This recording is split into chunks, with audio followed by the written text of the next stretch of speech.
Welcome to the Meet the 2025 Massage is for Everybody Week Award Recipients Panel Presentation.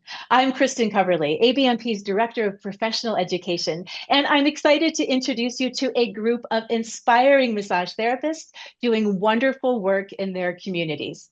Amy Hartl, Cecilia Bagwell, Chris Kinkade, Lee Miller, Lou and Mark Pugh, and Sarah Brewer. Hey. Each of these incredible practitioners is going to tell us about the inspiring work they do in their community. But first, let me tell you about Massage is for Everybody Week. ABMP has hosted this event every July for the last 30 years. And the focus is on highlighting the ways massage therapists give back to their communities. There are 5 guiding principles for the initiative. 1, serve as advocates for the physical and emotional benefits of massage and bodywork. 2, advocate for efforts that bring massage and bodywork to underserved populations. 3, spread awareness of massage and bodywork career options. And 4, honor the healing role practitioners play in our communities. 5, emphasize the importance of regular self-care for massage therapists, body workers, and their clients. Each year, ABMP awards 10 $1,000 grants to massage therapists who are living these principles. And 6 of the 10 recipients are with us today. I'm excited to introduce them and have them tell you more about their passion projects. Amy, we'll start with you. Thank you so much. My name is Amy Hartl, and I live in Buffalo, New York. I have a private practice, and I actually work exclusively with people who have a breast cancer diagnosis or history.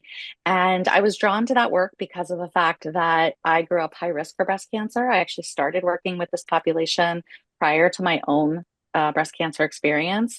But what I learned going through it myself is that just how critical this type of body work can be for someone who has been through a life-threatening, and in some cases, the life-limiting diagnosis. So I find working with others who have the shared lived experience that I do to be extremely fulfilling as well as humbling. It provides me personally a lot of healing, just as it does my clients. And I do a lot of work with post-surgical care. I do a lot of work with people in active treatment. And I even have a lot of clients who are living with metastatic breast cancer. And what I have found, studies show that massage therapy, oncology massage, reduces common side effects of various cancer treatments. And so being able to bring that to people who are dealing with such a challenging time has just shown me how important and critical touch can be when it comes to healing from an experience like this. The other thing I've been really fortunate to be able to do is to shape my practice in a way that does benefit me, but also make sure that I am supporting my clients, not only with physical care, but through the whole experience. Cancer can certainly be financially stressful. And so a couple of years back, I started what I call a pay it forward fund. And that allows me to actually accept donations instead of tips. So if I no longer accept tips for myself, if someone wants to offer an additional gratuity, then they can put that into the pay it forward fund. And that helps me to discount sessions for those who might not be able to afford my care otherwise. And that's been really popular in our community. So thank you for the opportunity to share this work that I do. Absolutely. It's beautiful. I love so much of what you said, how you make it accessible, how you really relate to that population, and also that you said the power of just touch itself, in addition to the specialized, techniques and treatment for that unique population, but just coming back to the power of touch. That's beautiful. Thank you, Amy. Cecilia, how about you? Hi, I'm Cecilia Bagwell, and I live in Atlanta, Georgia. And I've been a therapist for over 20 years, but unfortunately, I can't do the work myself anymore. And I opened a practice here in Atlanta. We didn't have anyone doing work for senior citizens in their communities and for massage therapy. So I saw the need for that, and we created Thrive Therapeutic Touch, and we go partner with senior living communities and bring therapeutic touch to them. A Mm. lot of these seniors are not getting that loving touch. They may have a medical touch, or they're not seeing their families and having that care, and that just brings it to like so much passion and these therapists that I do get to hire and work with and bring to this, even though I can't do the work myself, I can still bring this to our community. It's been extremely rewarding. We've been open for a year now, and we partnered with over 10 communities, and we're growing. But this year, we've also got a 501c3 status for our nonprofit, which is the Thrive Institute of Therapeutic Touch Incorporated. We're calling it the Touch Institute. And there we're going to really focus on different medical conditions that we can help.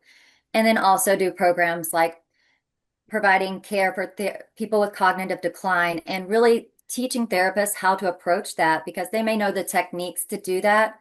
But the approach when someone doesn't realize why you're there and you're touching them, and how to comfort someone with cognitive decline, and it's really important. So I'm very fortunate to be able to work with this population, and it's been extremely rewarding.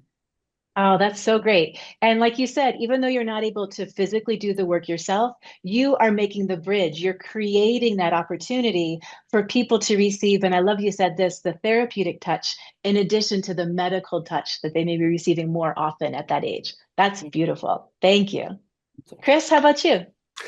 Hi, I'm Chris Kinkade. The story I chose to share for this event was about a massage I did on a client who it was quite a unique situation for me, and I've seen a lot of different things. I had a client ask me to work on his sister-in-law who had developed rapidly a thing called meningococcal septicemia, which was causing a necrotic reaction, which was forced them to amputate her legs below the knees and both of her hands in order to save her life, and it happened very quickly. They flew her up from San Diego, and I said, of course, I'd work on her. I'd never worked on an amputee before, let alone a quadruple amputee. And I talked to some people in my community, and they said, well, just massage as if the limbs are still there and just be present. So I took that advice and went into it, and I met this beautiful young woman in the bloom of her life, maybe 32 years old. and she had been stricken with this horrible thing, and I was trying to use all the tools I could to help her, and at the same time I'm very human, and I was reacting in a way like, man, I don't know if I could pull this off with this what she's going through. And at a certain point I dropped down to the front of the table. Her head is here and I'm here working on her arms where her hands used to be, and as if she could read my thoughts, she whispered in my ear, Chris, in spite of everything, I'm so happy to be alive. And this was a very profound moment for me to absorb. And I had such great respect for this young woman and what she was going through and the strength she showed. And to the point where 3 years ago, almost to the day, I had open heart surgery because I had an aneurysm in my heart that was a ticking time bomb, and it had decided it was about to drop me, and I had to undergo open heart surgery that went very difficult for me. I flatlined the next day after surgery, and even though I had the guys considered the greatest cardiac surgeon at all time, Dr. Richard Sheeman at UCLA, I still had a rough time. But the strength and resilience I witnessed in that young woman was a touchstone for me, and it helped pull me through. And I thought I'd share that story because I thought it was just a profound thing to remind us that life is just a vacation from the very serious business of being dead, and make every day a Saturday. And now that I live out in this beautiful horse ranch, I still go to LA once a week or so, and I got a beautiful treatment room right here at the ranch. And I also record my harp music here. I'm enjoying life. I'm still alive. And so is that young woman. I saw a picture of her recently with her sister. She looked beautiful and happy, and I just couldn't be more pleased. And I'm so grateful to her for allowing me to work on her and to allow that growth within me to happen as a result of spending time with her. Oh, Chris, what a beautiful reminder that we get just as much back from our clients as we give, and also to show up to what comes and what's been asked, and to put your heart into it. And you never know what will come from that when you Yeah, just are open to working with what the client brings and what the client needs. That's beautiful. absolutely. Thank you. Thank Thank you for sharing that. Lee, how about you? Tell us. Thank you for the opportunity. I am just overall so grateful for the whole experience. It's been a walk of faith for me. And in 2017 is when I experienced a total malfunction from parachute. I was in the Army for 9 years, and that sparked this journey for me. It started with a lot of mental instability, just body weight issues, started to have a lot of chronic pain. Um, and over the time, I didn't know how to fix it, but I knew for my family, for my kids, that uh, transition needed to happen. So massage actually found me. I sat down, I prayed, and massage just showed up in my inbox. And through this time, I've been able to see that same experience happen with other people, with them just wanting to be curious about massage and being able to know that I'm guided to explain to them that I am a welcoming space. I hold the space, and whatever you are going through, that we are all chosen to excel through the times that are tough for us. The main focus for my practice, which is rest and reset massage in Greensboro, is catering to the veterans more so. Because again, if I would have experienced massage or just the conversation that is sometimes had through massage, it would have changed how I move forward in my career versus medically retiring. I currently have quite a few veterans, and I have my national provider ID number to where I go through the VA in order to try to get more veterans to come through and use the insurance to pay for it. And I'm just more out in the community trying to specifically find the veterans that really just don't have a clue what massage is. And it's just important, as all of us being chosen, to just keep showing our unique ways and why massage is just for all of us. It's very critical. Oh, absolutely. I love that you're using the word critical when you're talking about your work because it absolutely can be, especially for that population. And I love that you said you create a safe space because sometimes just creating that safe space can be so powerful for a Yeah. client in need. So thank you. And Thank everyone, you. extra shout out to Lee. He's actually joining us mid-event. He's providing massage at event. He's took a little break to join us for this video and this recording. So thank you again, Lee, and thank you for the Thank you. beautiful work you do. Appreciate you. Thank you. Lou and Mark. Greetings from Therapeutic Needs. We're a licensed massage therapist for 30 years now. I had a brother-in-law that was a veteran. Well, he was in the service. He's a veteran now, I should say. And we tried for 20 years to get the VA and the administrators over there to allow us to do, give them massages. But it was always a no. And then we learned that at that time, doctors were not giving prescriptions. Now the doctors giving us the diagnosis, and then we treat from those diagnoses. So that has been so rewarding. They're actually getting off the opioids. They are feeling so much better. They always say I have healing hands, but I already know who comes through me and direct my hands to do what they need to do. So I know it's all about God. So I just want to thank you and the board for allowing us to share our story. And Mark has a few words to say. Yes, I just wanted to say that I'm just grateful to be a vessel. The veterans, when the referrals come across, we notice what they labeled us as integrative health specialists. And that I felt that was really amazing because that's what we are. We're an adjunct to so many different physical therapy, chiropractic, and the medical, but that what's missing is that touch. It's so powerful, and I'm so glad through the years how it has evolved to become more accepted, and our profession is so accepted now as prior to when we first began. And we knew that it was going to be a journey, and we were up for that challenge. And we have practiced that the education of people, learning what the therapeutic touch was all about. So thank you for the opportunity to share with you, and the stories that I've heard are just amazing. Thank you. Yeah. Well, thank you both for your, not only the work you do, but for the advocacy piece, that you knew what you wanted and it wasn't available yet, and you were advocates to make sure that this work could be accessible to that group, that special population. So congratulations, that takes a lot of effort, and we appreciate that. Congratulations, that's great. Thank you. Sarah, how about you? Hello, my name's Sarah Brewer.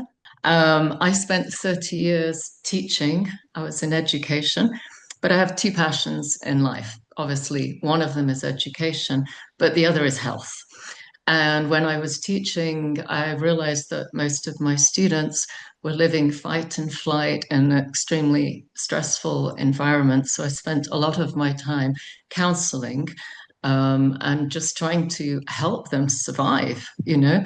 And then when I became a massage therapist, I was still working a lot with adolescents. I worked with sports athletes, professional, but also schools and college level sports athletes. And that led me then later to start working with neurodivergent teens. So I started using massage and other integrative techniques, which you'd mentioned, to build up their whole wellness and holistic well-being. I actually did a project for 2 to 5 years, and I volunteered my time with adolescents. And I use touch therapy, but I also use mind-body techniques. And at the end of this project, I used the CAD-6, which is the Kucha Adolescent Depression Scale, and it measures their degree, their intensity of depression, using language which is very clear and understandable for them. And they're self-reporting with this.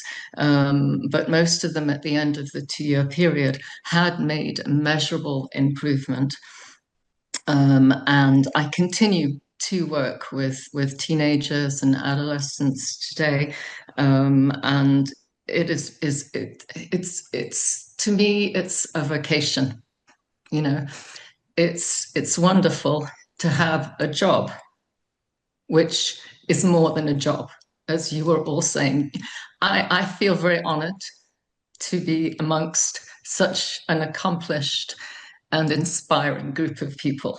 Thank you, Sarah, for sharing that and introducing the benefits of massage and bodywork and touch to that younger population, and doing the research to show the efficacy of the work.